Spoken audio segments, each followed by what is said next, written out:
A goal of many entrepreneurs is to find ultimate financial freedom. But what many entrepreneurs forget is to actually build a business that actually allows them to have that. Now, one way to gain financial freedom is actually to sell a business. But a lot of entrepreneurs don't actually set their business up to make it sellable. They don't set their business up to make it repeatable for somebody else to be able to take over and control and sell. And in today's episode of the Remote CEO Life podcast, we're going to be delving into that subject of exiting a business. What does that mean? How do you need to set up your online business to be able to sell the business later on if you want to? If your goal is to gain financial freedom from that business, that is going to be a really nice way to do that in the future. And I'm joined today by Beth Mazza. And Beth is a 3-time entrepreneur and a 2-time exiter and a mum of 4. She's now the co-founder of the Female Mavericks and dedicates her days to advising, coaching, and cheering on solopreneurs who are ready to scale their consulting businesses to 7 figures and beyond. Beth has literally sold 2 businesses. And we talked today a little bit about her journey through entrepreneurship, how she scaled those businesses to 7 figures, and how she then exited those businesses. We go into deep conversations around selling and what we think is a good way to approach selling versus a bad way to approach selling, and how to consider setting up your business from really early doors to be able to exit, to be able to sell, to be able to gain that financial freedom, which I think is a thing that a lot of entrepreneurs miss because they're building so presently. They're building what they want to see their business look like in 6 months, a year time, but they're not thinking about the long term. Now, everything that I do and I teach in my freedom model method, whether you are just starting a business or you are growing a business, is all around building a business that works for you and the lifestyle that you want. And one of the big things about thinking about like that is, how do you want your life to look in 5 years, 10 years time? Because if you're building a business today that isn't going to work for you in 5 years, 10 years time, doesn't give you the freedom goals that you want, then you're setting it up incorrectly, because it's only going to be a short-term, non-sustainable, non-lasting business. Everything that I teach in all of my coachings, all of my online courses, all of my free trainings is all about building a long-lasting, sustainable business that gives you the option to do whatever you want with it in the future. And that is a really important differentiation between a business that does give you financial freedom versus one that will not. Now, we go into this subject in so much detail today in today's episode of the Remote CEO Life podcast with Beth. In addition to everything amazing that she's already working on with her businesses, she's also the co-author of an upcoming book, Entrepreneur Like a Mother, out in 2026. And I think you're going to be really inspired by Beth and all of the stories that she has to share. She's got some really good insights in there. And it's also almost like a live reflection of how to run a business in hindsight as well, because she has a lot of thoughts on how she would do things differently if she was to do it all over again. So definitely listen to this conversation if you want a bit of inspiration around how to sell more confidently in your business, and also if you want to exit and gain financial freedom from your business at some point in the future as well. Hi, Beth. I would love to hear more about you firstly and your story, your journey in entrepreneurship. Tell us what led you there and how you got to this position you're in right now. Yeah, so thanks. So I'm a 3-time entrepreneur. I'm a 2-time exiter. Um, and I have been an entrepreneur since my late 20s. I came from a family of entrepreneurs. I went to college. I got my first job out of school. And I mean, I'm the worst employee that you could imagine. And there are plenty of people out there who would back that up. I do sometimes think, as entrepreneurs, and you know this, we're just wired different. I see a path a little different than someone else, and I just, like, pathologically cannot follow someone else. So, I I think it made understand. it I bet you do. So right, and I think that's what probably caused you to start one at such a young age as well, but, I mean, that was just in the cards for me, and I think the bigger issue for me was really, okay, knowing that I'm virtually unemployable because I can't work for someone, what's the right business? So, both of my businesses were niches. Both were consulting firms on the communication side, but related to stock trading. But our niche was that we worked with public companies and CEOs and CFOs who were frustrated with their stock price, worried about it, and they wanted to figure out how they could communicate directly with investors better. So the first business was that. The second, we morphed it to be environmental, social, and governance, how public companies could talk to investors about ESG issues, which were really hot at the time. And I had partners each time. That's a great conversation to have for sure. I loved it. I have a partner this time as well, but a lot of people don't necessarily engage in that. But my story is just I knew finance well and I knew the stock market well, but I wasn't I'm not I wouldn't be a good stockbroker, I wouldn't be a good investor, I wouldn't be a good analyst. I love to talk, I love communications, and I love complex communications. So, that's what those businesses had, and I mean, when I started the first business, I had a non-compete with my prior employer. I had 'em both times. I was cold calling, like, picture this because that's what you did because you could still get people to answer their phone.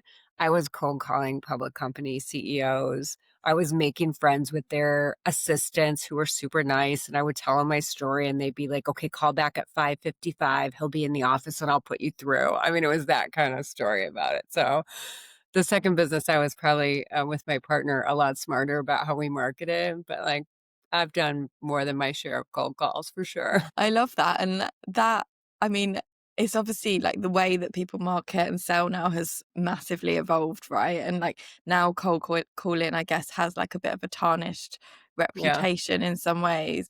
So what was your tips? Like if someone's still trying to do that now, like what really worked for you when back then that you think is still repeatable today? Oh, yeah. I mean, we all are doing it, whether I mean, first of all, we're entrepreneurs. We're never gonna grow unless we sell. No magic pill is coming along that gets us 10 new clients.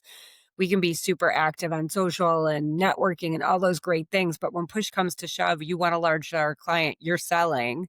So, I think what I learned that I did not do properly in the first business, and I did for sure in the second business, is I had something to give them. So the second business, I really focused on research, stuff that they didn't know that they probably wanted to know, and being able to like deliver it in the shortest morsel possible. You know, I would literally get on the phone and say, your stock price has gone down 20%. I think there's three reasons why. I talked to a guy about your stock. Here's what I think. Could I come in for 30 minutes? I mean, that only worked 3 out of every 10 times, but it still worked 3 times. So I wanted to make sure that I had something super substantive to say, and I wanted to not ask for the sale on the first or second meeting. I wanted to ask for 15 minutes. I wanted to be super respectful of someone's time, say, I do it right now to this day. I will still say to someone, "Can I get 15 minutes of your time? I think I have something substantive to say. I'm gonna send you a one-pager. If you get to it, awesome. If not, we'll review it, but can I get 15 minutes of your time?" So, have something super smart to say. Never be asking for the full close until you are so far in the process. You're just trying to get your next 15 minutes, your next 15 minutes, your next thing. I mean, particularly in consulting and services, it's much, much different than on the product side. And I think if you can have something really smart that the person you're talking to doesn't know. And I think in social media and digital and all content creator services out there, I think the huge benefit that those people have is the people they're selling to don't have that expertise. And it looks like a black box, and the algorithms change every week. And it's not particularly understandable why someone might be super successful and someone else might not be. So I feel like people who have that knowledge, you're gonna get my attention, you're gonna get other people's attention, like, you know something we don't know, we don't care what your experience is, what your age is, who cares? You just told me 2 things I didn't know, I wanna talk to you again. Yeah, it's so true. You've solved like really specific problems that somebody has and it's giving them a solution on a plate. But then also what you've said there is that you're really building with the relationship, like how you mentioned Yeah, around talking to the assistant of the CEO. You're building a yeah, relationship, maybe not directly with the person that's a decision maker, but you're getting an in, you're building that relationship so they already trust you and that person has influence over that CEO's decision in some ways. So it's people, I think the biggest mistake people are making with the cold outreach, the cold pitches at the moment is they're just going all in. They're like, hey, you need yes. to buy this from me. Like I literally had someone on LinkedIn, like I can't bear it on LinkedIn when the first Oh my messages gosh, are the DMs pitched. you Like get, it's it's awful. as if they they're going for the kill, but also they've not actually read your profile. No, no, they haven't got a clue. And like, I get such random crap, honestly, coming into my messages. So I struggle to hold myself back from being like, "Rah, let me bite you back and tell you what I think And about let your me pitch." tell you Because what you did completely wrong. Which is so exactly. But I'm like, that's a waste of my time and energy. So why would I yes. do that? But sometimes when I can see that someone has a little bit of potential in their pitch, and I'm like, okay, maybe they just need to tweak this a little bit, I will give really honest feedback and just be like, hey, do you mind me giving you this feedback, because this isn't going to work, and you're wasting your time in doing it like this. So sometimes I will have to restrain myself from being the coach that I am and helping Right. somebody out with the things. I genuinely want to help them, but sometimes it's just awful. And what they're doing wrong is not building that relationship first. And that's an approach that I've personally taken in my business, is that I'll never sell to someone straight away unless you ask me for my service. I will always build that relationship with you first and then see what I can do to help you. If I Right. can help you, then I'm going to give you a solution to your problem, because I think that that's the most powerful way that you can sell and build long lasting relationships as well with somebody. Yeah, I think that's exactly right. But I also think, and I think in order to be able to do that, you actually have to have a business model that lets you, that Exactly. because you've been doing that over a period of time, you've got A, B, C leads, you're nurturing everything. You can smell it when someone's like, gotta get a close so they can pay rent. I mean, and I'm 100%. mortified that I think maybe that was my entire first business for the first couple years, but I think you learn, right? Like, you have to go through sometimes those processes of doing things in a way that maybe isn't good. And then you have to learn from that, or ways, maybe it's not necessarily not good. It's just like not the right way for you. Like, sometimes it works for people, right? It must do. It must do. Some of oh, these yeah. people, they wouldn't be DMing consistently if it didn't work. So there must be a market for it. It's Right. just that it's I a had market this that doesn't really great, understand. a really wonderful salesman, made a zillion dollars in a different industry, and I knew him. And that approach worked for him, and his entire mantra was he would do the sell, hard sell, he would get rejected, and he would get off the phone and he would say, "Only 9 more until I get a client," because he had his number. He was like, "Out of every 10, it works once." So he's just like, "Chuck the bad conversation because 'cause I'm getting closer to the good one." And I thought, "Oh my gosh, I could never do that." But, like, he's my age now, and it's still working for him, so I mean, good for him. I'm happy for him. If it's working, it's great. I personally haven't seen so much success with that in with other clients or people that I know doing that model, or they do, but they burn out. Like, they can't yeah. sustain it, because it's a quite demotivating process to go through To get so much rejected all the time, rejection. right? Yeah. But I I guess also it's wonder if it's if people underestimate the sheer number of things coming at us. Like if you go into your DM, like LinkedIn to me, is really difficult. On any given day, if you go in, 5 years ago, would you have seen, 20 messages from people who wanted to sell you stuff, like all over the board? I mean, I wonder if like the velocity has changed, which should force you to be super, super focused and thoughtful and patient. And I that think that so. strategy maybe stick finally stands out because Yeah. you're so used to these like blanket get hit over the head with the sledgehammer pitches. And I Yeah. I think like stepping back from it, the one piece, and I mean, I say this to my kids. I have a son who I think will end up being an entrepreneur. Probably all my kids will. Is the don't go into this unless you want to be selling. You're selling your client. You're selling an employee because you really need them to join you. And they're thinking, why would I join such a small company? I mean, I sold commercial bankers to get $100,000 line of credit. I sold venture and then I sold the business. Like I felt like when I really took a step back, I thought I better get comfortable with the concept of selling every aspect of my business so that I'm at my like absolute best when it's time to sell the exit, which I don't know that I was with the first one, but I for sure was with the second one. Yeah. But this is not like a career for someone who doesn't want to sell something. Definitely not. I mean, I think I remember when I first started my business 5.5 years ago, I was still freelancing and doing a little bit of project work on the side so that I could have like a base level income. And I remember I did an interview with someone, and in the interview, he actually ended up, we ended up doing like a separate project together. And I remember him saying to me, we're always selling something, Sophie. And that is so true. It's like, even if we're like just going to go and meet somebody new for coffee, we're going to go on a date, we're starting a business, we're going to Yeah. an interview, we're always selling ourselves, we're always selling something, whether that's a product, ourselves, whatever it is. We have to show up in a way that gets somebody else to believe in us in Yeah. whatever means we're talking to. But yeah, that advice has always stuck with me. And sales is something that I personally have done all my whole career. Like, I was a fashion buyer, my job was to sell clothes basically. So that was the whole premise. But then when it comes to selling yourself, that is a whole different Mhm. story. I found that very different, and we'll talk about that transition of how it was for you. But I Oh, want to yeah. pick up on something that you mentioned about your son and your kids, and I know that you're a mum of lots of children actually. So Yeah. talk to me a little bit about motherhood and how that's shaped the way that you build and run your businesses as well. Yeah. God, I hope that we're having this conversation in 20 years and thousands and thousands of people like me. But I remember when I started my 20s and I actually adopted my first son from Vietnam. And Oh, then before having 3 daughters. But I mean, I felt like I, because I wasn't pregnant, because I was adopting, I could actually hide that I had kids and that was more normal.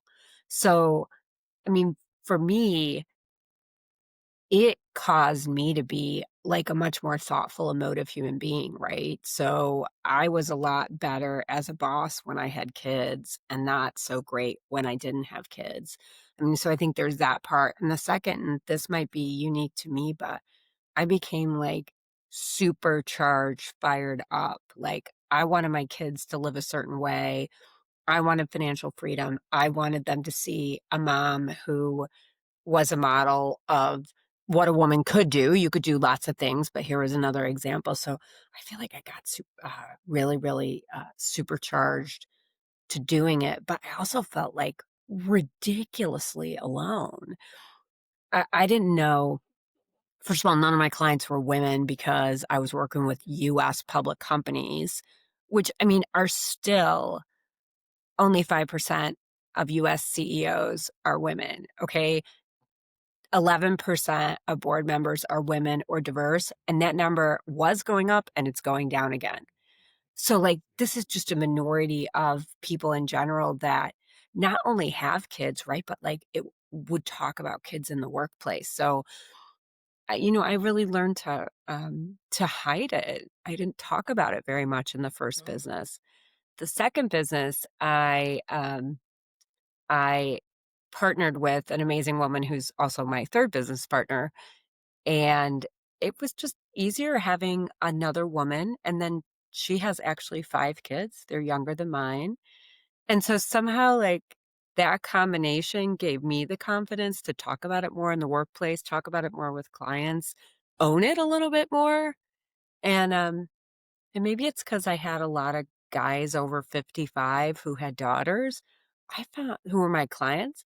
I found like most people not only pretty supportive, but like pretty awestruck by the fact that you could do it with multiple kids, particularly my amazing partner who had 5 kids. So, I think it made me a more, just a better boss and maybe more an intuitive salesperson because I was actually paying attention to the other person because you have to with kids in a way I probably was like super self-consumed in my 20s. Yeah. So I think that probably helped. That was my specific piece. But man, you're still feeling alone. If you're a woman, you're in a minority of business owners, and a mom, like, you're still in a minority. Yeah. And I guess it must have been quite a lot to juggle as well. If you're setting up these businesses, like how were you able to scale those businesses to 7 figures and still manage both of those roles as an entrepreneur and a mum? Oh, I mean, terribly. I throw myself at the mercy of my kids even now, and they're age 20 through 24. I just spent last week with them in Sicily, and like, I find myself apologizing, no joke. My 24-year-old on the investment side at Goldman Sachs in New York. He's doing just fine. And he still calls his mother often. But like I found myself over dinner apologizing to leaving him at hockey practice like an hour and 15 minutes. I was there, but I was on a conference call and I couldn't let him in the car because he would make a sound. I mean, that's like, and I'm still like, to this day, he's 24. He's like, Ma, I don't remember. And I'm like, I know, but I feel like I have to apologize. Oh, So I think you know, there's no balance. yeah. Like, my entire goal was, can I build like a little community around my kids of family and also people I hired. I had no other choice who I trusted, who could be there. But like more importantly for me, like I was not going to bed until I had had like a real moment with each of my kids every day. And maybe stay-at-home moms, they get lots and lots of real moments with their kids. They probably do. God bless them. I didn't. So like if I had not talked, engaged in some way, I would go in, I would wake up the kid I hadn't talked to, and I would have a 5-minute conversation. And I mean, maybe part of that was super selfish. I don't know. But like, I wanted to make sure that my kids knew I love you so much and I care about like what happened in your day. But like, I had a big day too. And I'm going to tell you about it. And you're going to be in my world and I'm going to be in your world. And, luckily I had super resilient kids that managed it. And now when you ask them, I mean, I ask them all the time. My partner and I are writing a book, and part of the book is I ask my kids different questions, which were really funny as hell. But what I heard from my son too, not just my daughters, was that they were sort of gender blind on entrepreneurship, whereas the rest of the world is not. If you ask them, boy or girl is an entrepreneur, most people are going to pick male, right? My kids don't. And I'm watching 2 of my kids in the workplace, and you can see that that's just not the lens that they look at the world with. So I'm Mm. very happy about that. But it was a total mess. I left every kid at practice. I missed extremely important things. One of my daughters recently, she is 20 and she is like just fine. She's editor in chief of her school paper at University of Texas.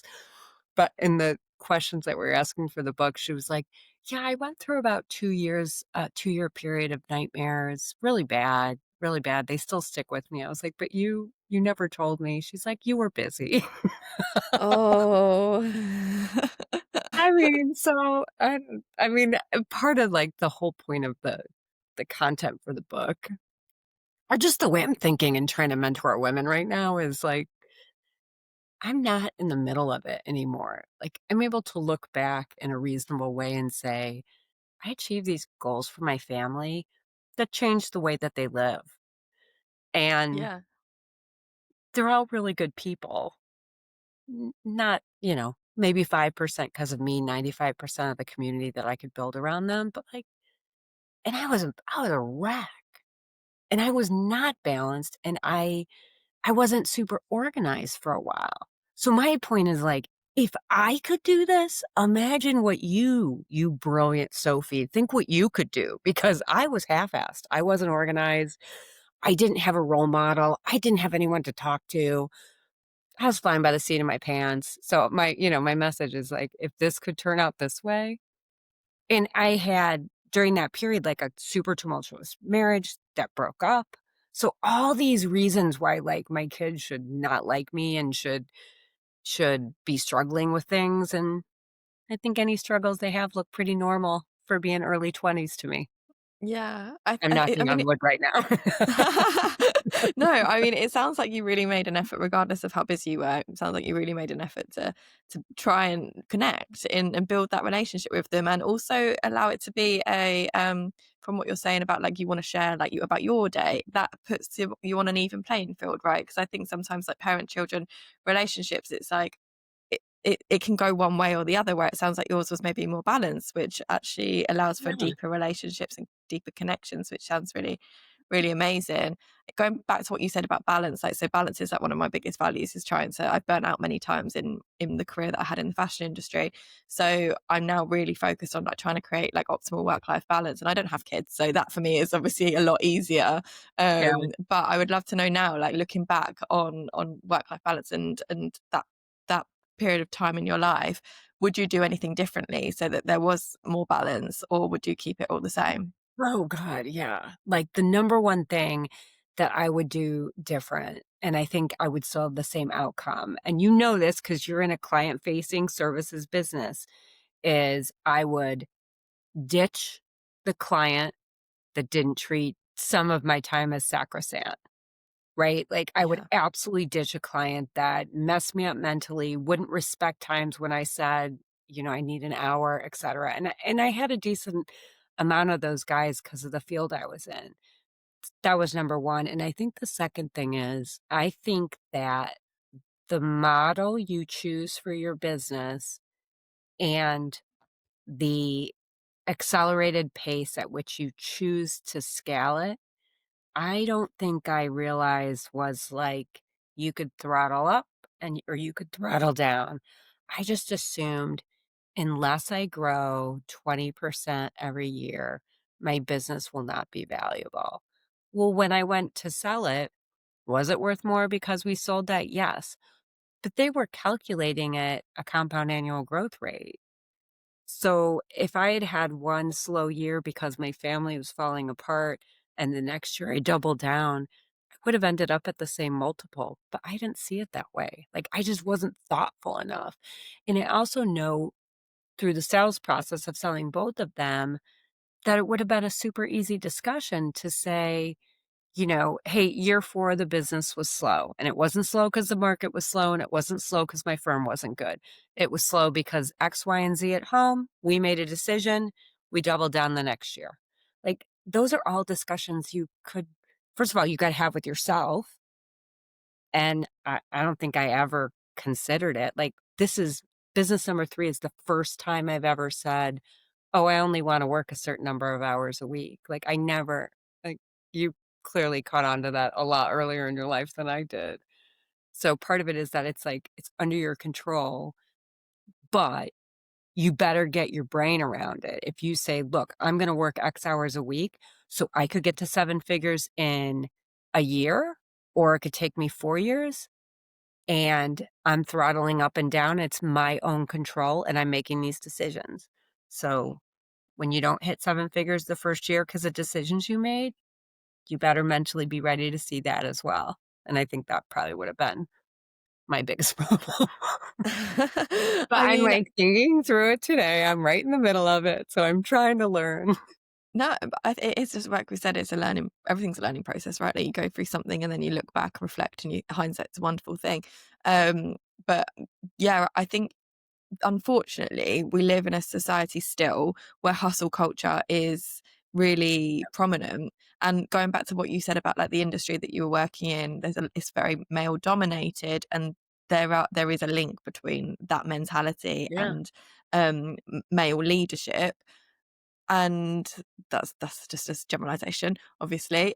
yeah, But there is, and that then obviously, like I worked in the fashion industry for 12 years, and I worked my way up to quite a senior position, and it got to a point where it was applauded if I was overworking, burnt out, stressed. Why aren't you stressed? Like yeah. if I wasn't stressed, that was a problem. And unfortunately for myself, I just went with that, and I went with that for a long time. And I was very young when I entered the fashion industry. I didn't go to university, so I entered it when I was 16 years old. So I didn't know any better. Like I was just conditioned that way, right? Yeah. So I just worked until it got to a point where it was really impacting my physical and my Oh, mental yeah. health. And I had to then gear change. I had to pull that lever and go in the opposite direction. But as you said, you didn't realize you could do that. Like you didn't realize you had that control on that You lever. had to shock the system, right? You couldn't Exactly. throttle up and down quick slowly. You went I too far stalled. and you I literally stalled. that's the part I we're stalled trying the to, like car. yes, which is It- so the same I feel like organizations that are pushing you to do what you did or they're applauding you for it, so you're doing it. Then they go to highly paid consultants to say, "We don't understand why our turnover is so high." So I feel like, yes, it's a me and you problem. We've got to figure out how to throttle up and back better. I also think it's an organizational problem. Like, Yeah. nobody the cost of turnover is so high, and we know when we burn out people, they leave, so and we know the best talent gets burned out the fastest, like, it Yeah. I don't know, there's something about entrepreneurship that you get to control that. If you've made a massive mistake, you it was your mistake, it was your decision. There's something calming about that to say, "Hey, I'm not gonna do it that way again. I'm gonna try this other way." Where I don't know that in Definitely. organizations or corporates you can do that. That's my bias for entrepreneurship, of course. Same. But I think there is a problem when someone has come from that mindset in the corporate world and then steps into entrepreneurship, because there is a massive mindset shift that goes with that, to understand that you are back in control. And it sounds obvious that, yeah, you're leaving your job to start your own thing. Obviously, you're going to be in control of that. But I don't think for quite a lot of entrepreneurs that actually lands until way later, and they get to the point that I Oh, yeah. unfortunately did and burnt out and are like, hold on a minute, I can't sustain this anymore. And then you're wiped out. You can't even maintain your business, particularly if you are the service, you're offering Yeah, the service and you can't show up for those clients. It's very detrimental to your business and yourself. And I think I more think people that's need to be right. aware of that. Yeah, I'll tell you something really funny. So, I had now gone through that twice, burnt out every way you could, worked the year that I had was mandated from the acquirer and left, and I was like, "I'm retired. I'm done." That lasted, like, a couple weeks, whatever, so I started doing these other things. A year into it, my business partner goes I mean, this is what after I mean, I was doing this out of retirement. My business partner calls me and is like, "You're working like you used to. You're a total mess. You're in retirement. You don't need a dime. You could go on the beach all day, and yet I'm getting texts from you at 1:30 AM. Like, you gotta get a grip. You gotta get there." Like, it's the funniest conversation where she was like, "I know you too well, and you're gonna need to throttle back, and you need some help on this." And I did. I actually got, like, a coach to help me figure out, how to plan my days and what I was doing, but, I mean, it was my 3rd time. I was doing it out of retirement, and I was headed that way. So, I Yeah. also wonder if entrepreneurs like, once you see the numbers, you're like, "Oh, what if I could do 10% more? What if I could do more?" It's like an addiction. Yes. Totally. I think yes, but you also have to, I guess, like, look at it. It's an addiction, and it also comes with a layer of guilt. I think if you've already been programmed, like I was, to be highly Yes. functioning, it comes with a layer of guilt when when you say, "Oh, hold on a minute, I'm going to take the morning off to go to the beach." But I've really had to Yes. reprogram my own thought patterns to not allow that to creep in. Because particularly recently, I had to take some time off. Like, I had a family emergency. I really needed to be available, and I had to just like pause on pretty much everything that I was doing. There was first of all, I was like, oh, this feels wrong. But then, because I've done so much reprogramming work and just realized how important the balance is, and like you said, this year for me isn't necessarily about doubling my numbers. It's actually about calming my nervous system so that next year I could double my numbers, for example. So, like, Right. I've really stripped everything back this year and rebuilt in a way that works better for me, so that next year I can go full steam ahead and like push that throttle and let's go. And how do you make sure you stick to that? Like, you know what your goal is this year. Like, what's your catch to say, "Wait, I'm calling out of the lines now." Like, that's It's just, hard. I think it's knowing that you if you don't, you're not going to get to where you want to be, because you're going to be burnt out. Like, for me personally, like, I've realized like the energetics of the way that I work, and when I'm at full capacity, I've got the mental brain power, I can come up with all of the creative ideas, I can deliver the things. It's when I'm well rested, it's when I'm in a really good routine, it's when I'm being really disciplined with myself. As soon as I lose that, as soon as I become overwhelmed, I'm out of my routines, my nervous system's a bit chaotic because I've got extra stress levels in my life, I'm blocked. My business is blocked. It feels like I physically can't get through the door. Whereas when I'm in a flow state and I'm calm and everything's going really nicely and working in the way that I want it to work, it's like a open channel. Like, we're like, let's go. Everything just Yeah. comes at me. And I've realized that for me personally, and everyone's going to be different in the way that they work, but for me, the way that I work energetically is that I have to adopt this flow state. So if I'm tired, I'm never going to get the results. And this is through, again, what we talked about earlier, like lessons, trial and error. Like, I've seen this as a pattern so many different times throughout my career and also in my life as an entrepreneur. If I force something, if I force myself to work when I'm tired, the output is crap. So why Yeah. am I doing it? And So in services, like especially your own services, like, you're exactly. delivering crap to someone. Exactly. So I might as well take the afternoon off to recharge myself and then come back to that task tomorrow with a fresh set of eyes. And that might mean setting some very firm boundaries with people, clients, yourself, but it all does just come down to boundaries. And I think it's taken me a long time to learn boundaries, honestly. Like, I didn't ever really grow up with boundaries. I didn't have any boundaries in my career.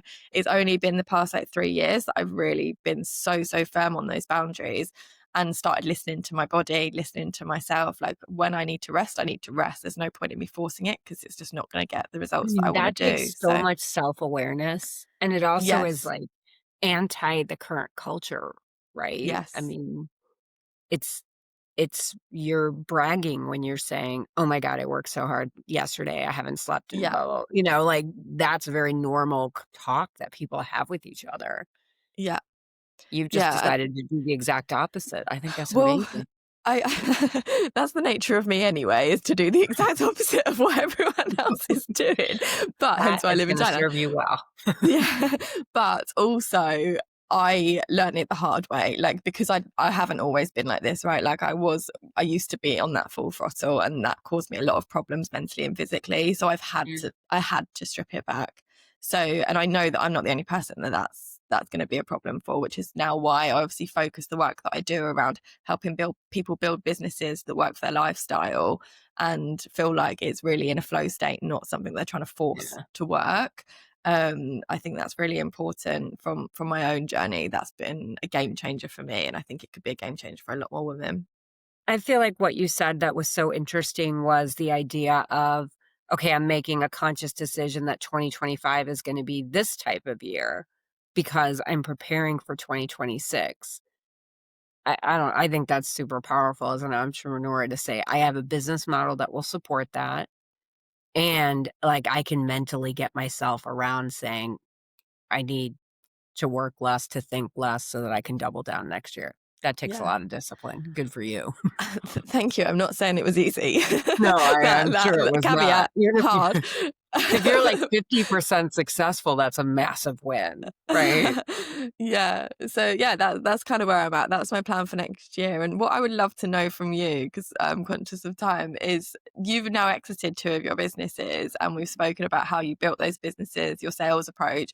Tell us through what the actual secret was for you to build that business that you can exit from. Because, like we said at the beginning, I think so many entrepreneurs build businesses Yes. in the moment and not really thinking about like the future and thinking about what could happen going forward. And another value of mine is to build something that's sustainable and long lasting that you could grow, sell, do whatever you want to do Yes. within the future. But I would love to hear from you, like, what was the secret for you to Oh building a my gosh. business that you could exit from?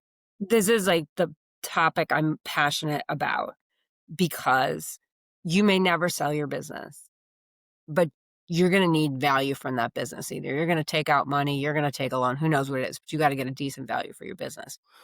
And a lot of the mentoring I do is starts with, "Hey, number 1, before you've done anything, or if you started your business, stop it and do this. What's your total addressable market? In order to address that market, what would your model have to look like? Could you do it yourself, or do you have to hire a bunch of people? And where do your capital inputs come? Can you do this like we were able to do with, um, raising a small amount of money the first time, and I self-funded the second time because I had made money and I didn't want, business investors. But have you figured out, like, "Hey, the market I'm in, a business like mine could grow well past 7 figures," and the way you do it is if your market is 500,000,000 and you can get 1% of it, you can get a $5,000,000 business, and you literally build it from there. And the awesome part about AI is you can do that a lot easier than we used to do it. So one is you have a big enough you have started your business in a market that is big enough. The second part is can you make money off your business with whatever model you have? And so if at any point over a period of a couple years, you don't have a profit margin, like cash flow times somewhere between 5 and 9 times is what you're going to get for a business, any type of business. Now, first business, that's what we got. We got 6 times cash flow. Second business, we had a little premium on there, so we got much past that. But conceptually, are you building towards, or do you have a model that says that's worth something? And you're doing that by saying my cash flow times a regular multiple of 5 to 8. Gosh, my business, if I wanted to sell it, is worth a million. Can you just get your mind there? And by the way, if your profits aren't there, then instead of 2026 focusing on growing top line, you're saying, how do I build a better business model? And I guarantee if you do that, at the end of that year, you'll have a more profitable business, even if your revenue has stayed the same. So, like, you got to go into this so thoughtfully that you are going to sell. And who knows what your multiple will be. But for the last 50 years, the base multiple for any business sold has been 5 times cash flow.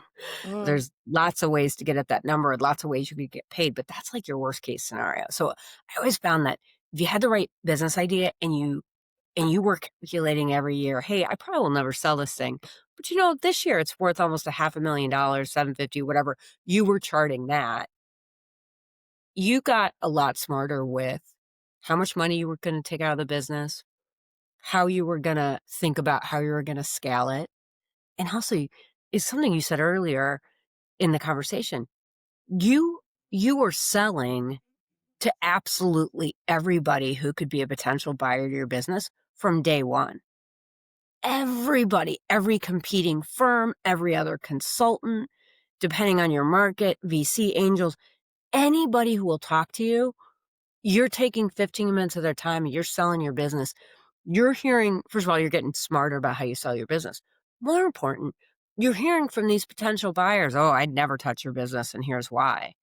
Or here's what I really like about your business. You don't just have one large client, you have 12 big ones. Here's what I'd like to see in a businesses we buy look a little like yours, and here's a tweak I might make. But whatever it is, like, you got the right idea, you're focused on profit, and then you're literally talking to everybody in the universe, telling them about your business, asking what they think of value. One of the things I never did the first time around, but I did it the second time around, is every single deal that closed in my business, anywhere around, competitive set, whatever, I would, no joke, reach out to the CEO and I would say, I'm in your business. Congratulations. Will you spend 10 minutes with me? 50% of the time, they blew me off. The other 50% of the time, I got this amazing stuff.